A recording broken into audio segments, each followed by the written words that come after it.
La droga del ego.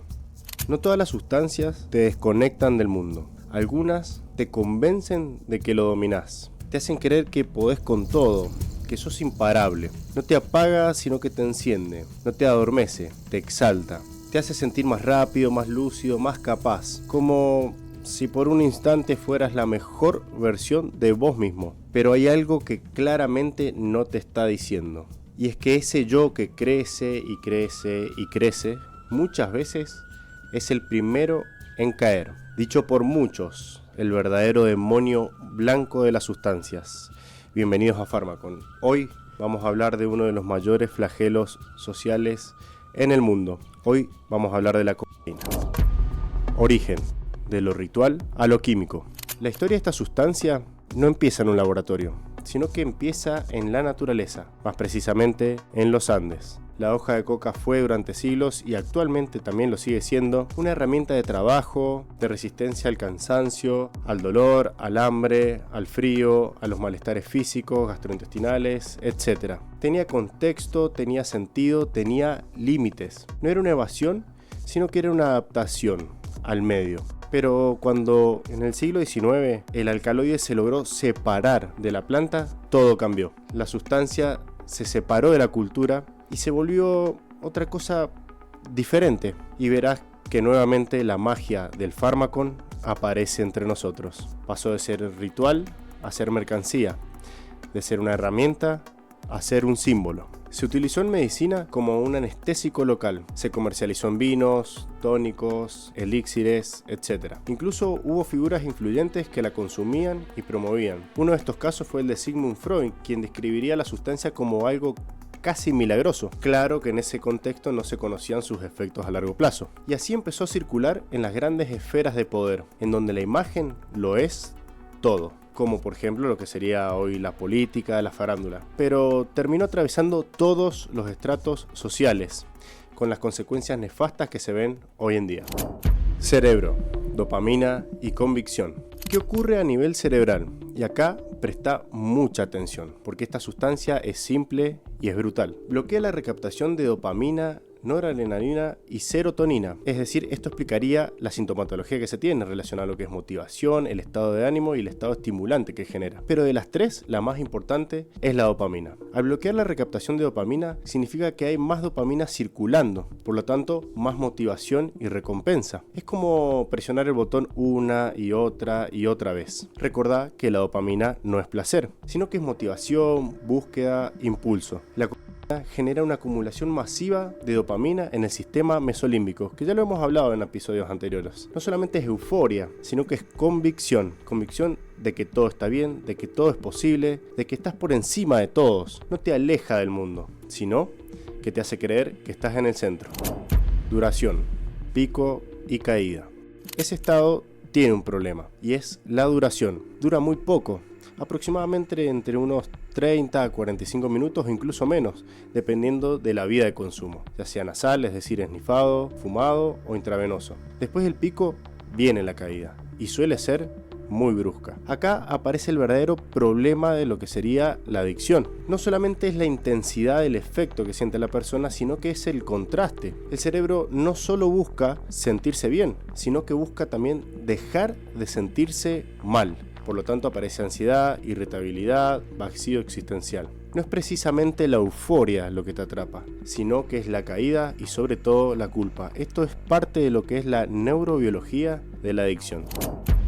El costo fisiológico. La cocaína no es inocua. El consumo podría llevarte a problemas cardiovasculares, taquicardia, hipertensión, arritmias, infartos de miocardio. El corazón termina trabajando con menos oxígeno. A nivel neurológico hay riesgo de lo que sería isquemias cerebrales, convulsiones, incluso muerte súbita. A nivel psiquiátrico, y no menos importante, paranoia, ansiedad, insomnio, incluso algo que se denomina psicosis por consumo, que si bien es algo raro, puede llegar a ocurrir. Y lo curioso y lo interesante de todo esto que te estoy nombrando es que esta sustancia, el hecho de haberla transitado, de haber tenido una adicción en algún momento de tu vida, el costo fisiológico lo vas a terminar pagando más adelante. Quizás ahora el cuerpo no lo demuestra, pero el día de mañana las consecuencias se irán a ver. Y es casi normal, y probablemente si te lo preguntas encontrarás a alguien dentro de tu círculo que le haya pasado, que haya tenido este tipo de inconvenientes a largo plazo. ¿Nacemos adictos? Hay una pregunta incómoda pero necesaria. ¿Todos tenemos el mismo riesgo de volvernos adictos? La respuesta en corta es que no. No todos los cerebros funcionan igual, no todos parten del mismo equilibrio y no todas las personas tienen la misma experiencia de vida. Hoy se sabe que existe una predisposición genética hacia lo que es la adicción, pero no es un único gen, sino que son varios y múltiples factores los que terminan influyendo, sobre todo cómo funciona el sistema dopaminérgico. En algunas personas este sistema es menos sensible que en otras, es decir, necesitan más estímulos para llegar a sentir lo mismo. Y ni hablar si a esto le sumás estar estimulándote constantemente como ocurre hoy con las tecnologías. Y es aquí en donde la cocaína encuentra un terreno fértil. Y tampoco es una casualidad de que el consumo haya aumentado en el tiempo. Pero la genética no es destino. En la vida del hombre va a prosperar aquello que él riegue, es decir, que alimente. Puedes tener una predisposición genética a la adicción y no desarrollar una nunca. O puedes no tener una predisposición genética y aún así terminar cayendo. Recordá que no hay que subestimar al cerebro, ya que el cerebro es plástico. Está el concepto de neuroplasticidad que ya te lo he dicho antes, es decir, la capacidad de adaptación que tiene. Porque el ambiente es lo que más importa, porque las experiencias y el contexto importan. Recordá que la biología predispone, pero es la historia personal la que termina decidiendo. No todas las personas parten del mismo lugar en cuanto a la experiencia. Algunos cargan con más dolor al comenzar. Incluso algunos la definen a esta adicción como un dolor del alma, porque muchas veces la adicción no solamente es la búsqueda de placer, sino que muchas veces es la forma de evitar algo que duele. Pero evitar no soluciona, sino que solamente está postergando. En algún punto lo que uno evita vuelve a aparecer. Pero ahí también aparece una nueva oportunidad, no de controlar todo, sino de hacerse cargo, entendiendo de que sí, podés caer, pero que también podés levantarte nuevamente. El ego como trampa. La cocaína no solo es una sustancia, sino que es un símbolo de poder, de control, de una versión idealizada de uno mismo. Pero ese yo que potencia muchas veces no es sostenible en el tiempo. Y como decía Friedrich Nietzsche, quien con monstruos pelea, cuide de no convertirse en uno. La cocaína no crea, sino que amplifica. Y muchas veces eso que amplifica es lo que menos podemos controlar, lo cual es el ego. Según las culturas tibetanas, la mayor pelea del hombre en esta vida es justamente con el ego. Y quizás sea por eso que le tenemos tanto miedo a la muerte. Y déjame leerte y recomendarte de paso un libro que me parece muy interesante, el cual es este que tengo aquí, libro tibetano de la vida y de la muerte. Y una de las frases que más me gustó es la siguiente, dice: esta existencia nuestra es tan efímera como las nubes de otoño. Observar el nacimiento y la muerte de los seres es como contemplar los movimientos de un baile. La vida entera es como un relámpago en el cielo, se precipita a su fin como un torrente por una empinada montaña. Sociedad.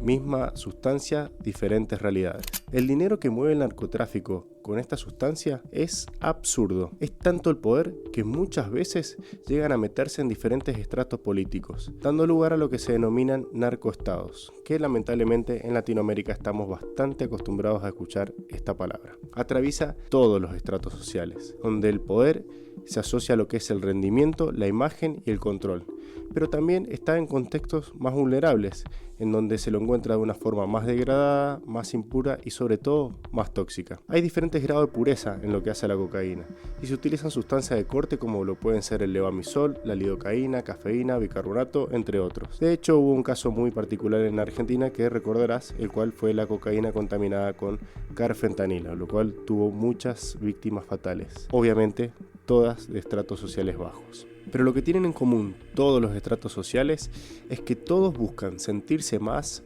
ser más y valer más. Y en este contexto, un adicto podría inventar cualquier realidad con tal de justificar su consumo. Lo que ocurre es que después viene la caída y la desilusión de haberse fallado, y uno termina entrando en una rueda en la cual se vuelve muy difícil salir. Como ocurre con otras sustancias, como por ejemplo el alcohol, se necesitan redes integrales para el tratamiento de un adicto. Además, como te comenté anteriormente, el cerebro es sumamente plástico, es decir, que con un buen acompañamiento terapéutico y familiar uno podría llegar a revertir la situación en la que se encuentra. Pero hay algo que tenés que tener en cuenta y es muy importante, y es que ese demonio jamás se irá, sino que siempre estará ahí, esperando y acechando, y de uno depende el no volver a caer. El escritor ruso Fyodor Dostoyevsky decía algo muy relacionado a todo esto, y es que el hombre es infeliz porque no sabe que es feliz. El hombre teme ser libre y al mismo tiempo teme entregarse. Quiere arrodillarse ante algo o a alguien, una idea, un poder, la fe, pero también quiere conservar su orgullo, y esa es la lucha que los desgarra. Y respecto a esto último que te comento, en una situación como esta, sería muy bueno dejar el orgullo de lado. Conclusión. Como hemos dicho anteriormente, no es la sustancia lo que define el riesgo, sino la relación que uno construye con ella. Y en el caso de la cocaína, empieza con el poder y termina con la pérdida. Además de esta sociedad en la que vivimos hoy en día, que nos hace creer en esa idea de falsa realización y de autoexplotación.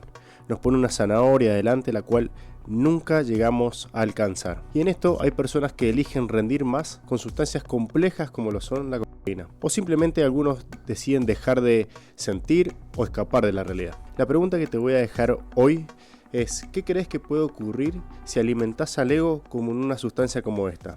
¿A dónde podría llevarte? ¿Cómo sería mi vida si asaltara el mini supermercado? Senador. Bueno, más allá de este último chiste que dejé, era simplemente para descomprimir un poco. Sé que es un episodio muy difícil, sé que es una sustancia muy muy compleja, muy difícil, lo sé de primera mano, se los puedo asegurar. Créanme cuando les digo que no es algo sencillo, es algo muy sencillo de entrar y muy difícil de salir. Uno por ahí tiene esa estúpida creencia de decir, bueno, lo puedo manejar o llevar así porque el ambiente me lleva. Siempre lo digo, el ambiente condiciona, pero la decisión final la termina teniendo uno.